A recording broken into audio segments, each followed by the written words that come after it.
Ever since Disney announced a 2025 live-action film, Snow White, it has been in massive heat with the media and fans.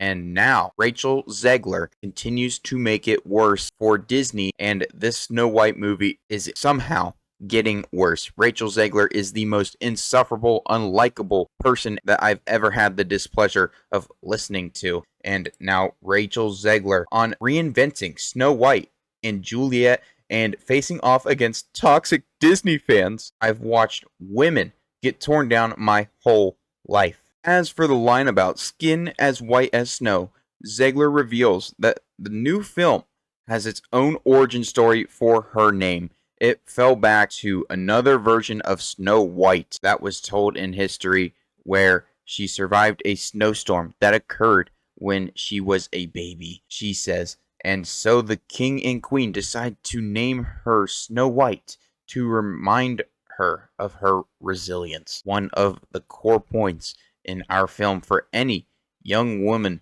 or young person is remembering how strong you actually are. The social media outrage about Zegler being cast as Snow White only got louder as time went on.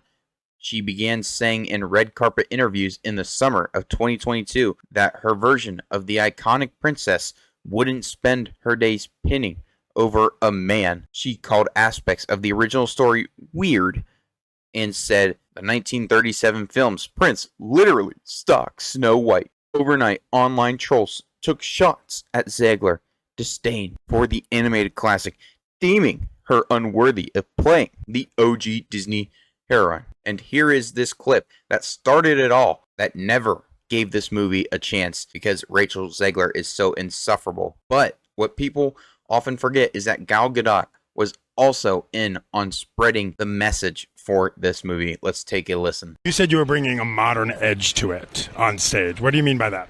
I just mean that it's no longer 1937, and we absolutely wrote a Snow White that She's is not going to be saved by the prince. She's not going to be saved by the prince, and she's not going to be dreaming about true love. She's dreaming about becoming the leader she knows she can be, and the leader that her late father told her that she could be if she was fearless, fair, brave, and true. And so it's just a really incredible story for, I think, young people everywhere to see themselves in. Snow White is running for president. I'm launching my campaign. I am. God, she's so unlikable. But this was the downfall, that Snow White was going to be her own independent woman that doesn't need a prince. But ever since then, this movie has been dead on arrival, and this movie is going to be a massive flop in 2025. It might be 2025's worst flop for Disney, at least, but nobody is looking forward to this movie, and many people have already forgotten it's a movie that's coming out. But anyway, that's all for me. If you like the video, hit the like button, comment your guys' thoughts down below, and I'll see you guys in the next one. Peace.